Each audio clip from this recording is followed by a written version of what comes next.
Hey everyone, and welcome back to the newest edition of the Swoop radio station here.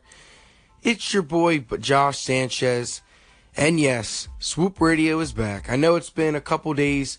I have been busy with work, and finally I have had a day off where I can talk about sports because a lot has happened in the past 4 days. But I'm going to start about what happened last night. Villanova completely dismantled a Kansas team that was one of the best, that was supposed to be one of the best teams in the country. Villanova was cooking from every direction. Brunson hitting threes, Bridges hitting threes. It was just one of those days where if you were a Kansas fan, you might as well just turned off the TV and went to bed and ate your steak or something, because Villanova was just absolutely cooking. They hit 17 three-pointers or something around there, and they were just not missing. They were pulling up from 30 feet. Bang! DiVincenzo hit a couple threes. It was a total team effort, and this is what separates Villanova from the other teams. And I see Villanova easily winning this championship game. I know Michigan has a good, solid big man in Wagner, who had 24 points and 15 rebounds against Loyola Chicago. But this Villanova team is just too deep, and I do not see Michigan beating Villanova. In terms of Loyola Chicago, you had an amazing run. This team went all the way to the Final Four, and who would have thought that Loyola Chicago would have been to the Final Four? So huge hat off to them, and what a great season Loyola Chicago had. But next stop, we have the Michigan Wolverines taking on the Villanova Wildcats. And who do you got in this game? I easily have Villanova. I think that if their three-point shooting stays hot like they have been all tournament, it's going to be a wrap. Villanova has already set the record for most three-pointers made in a tournament and most three-pointers made in a Final Four already. And they still have another game left to play. But feel free to call into the station and voice your opinion. How do you guys feel about Villanova? And how do you guys feel about Michigan? Hit that favorite button for Swoop Radio. I'm going to do a couple more topics today, so stay tuned. Check out Swoop Radio on Instagram at Swoop Podcast _, on YouTube at Swoop Podcast, on iTunes, Google Play, Podcast app, and the Overcast app. Hope you guys have a great Easter, and this is Josh signing off. Swoop!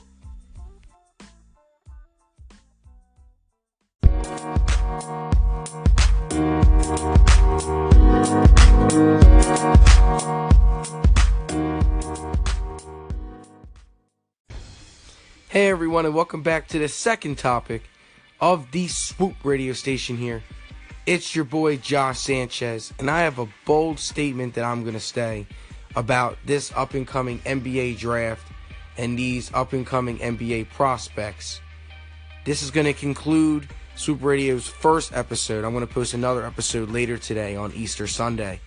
But these NBA prospects this year, I'm not really impressed by them like I was last season.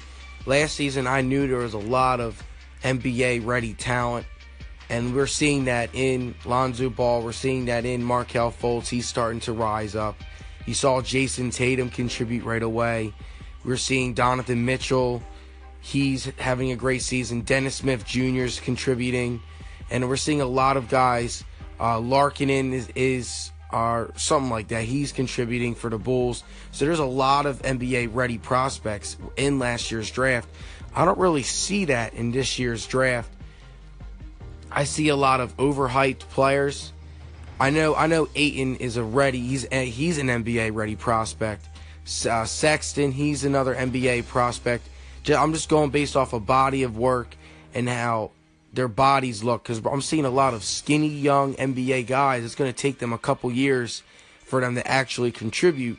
I look at guys like Porter, who I think would benefit if he stayed another year in college, sort of like how Dwayne Wade did it in college, where he stayed in Marquette he could have went to the NBA draft, but he stayed in Marquette for another year, and he ended up leading them to the Final Four, and then we all know the story from there.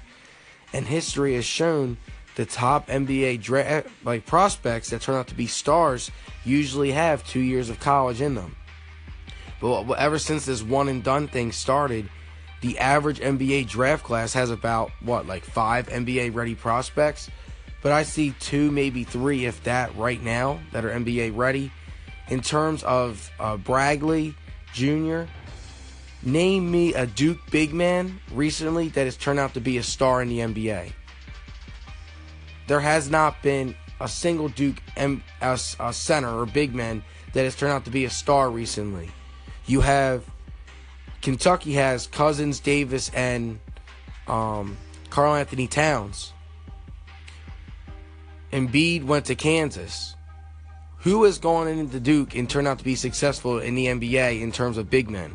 When you think of Duke, you think of forwards and you think of guards such as Kyrie, J.J. Redick, Luol Deng. You have Nicholas Batum. You have I'm going blank on others, but you don't think of big men at Duke. And I just think Bagley is he's going to get killed in the NBA now because he could turn out to be a star, but I just don't see it. And I don't see that in a lot of these NBA prospects. When I look at Ayton, I think, man, that is a grown man. When I think of Sexton, I think of his body of work. He is strong, physical. He's an NBA guard, and he's NBA ready. I know you have that foreign guy that's been breaking people's ankles, but you got to come to America, and you got to prove people that you can do the same thing. These athletes are a lot better than how they are overseas. So those are the 3 players that have an edge right now over the other guys. And I get it. A lot of guys are hyped. You have Bridges, you have others. I get it. But they look skinny. They look like they can benefit from another year in college basketball. Trae Young's another one. He's 6 foot. Now, if Trae Young was like 6'3", I would say something. I would be he's NBA ready, but he's more like 6 foot. I think it's going to take him some time to be an NBA star. It's going to take these guys a couple years. We're not going to see this year's draft class like last year or like this year's that we're seeing come into the NBA right away and contribute to their teams. But what do you guys think? Feel free to call into the station. That is a very bold statement that I usually have, but think about it. On average, a typical NBA draft has about 5 NBA ready players, and the rest turn out to be busts. Remember Ben McLemore? Everyone was talking about him being the best shooter in the draft. Where did he go? How did he turn out? So just think about that, folks. But hit that favorite button for Swoop Radio. You can check out Swoop Radio on iTunes, Google Play, the podcast app, and the Overcast app.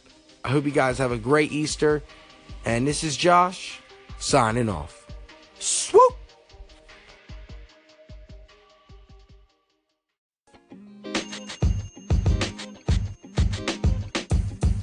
The podcast you just heard was recorded with Anchor. If you want to make your own, download the Android or iOS app completely free from anchor.fm/podcast. That's anchor.fm/podcast.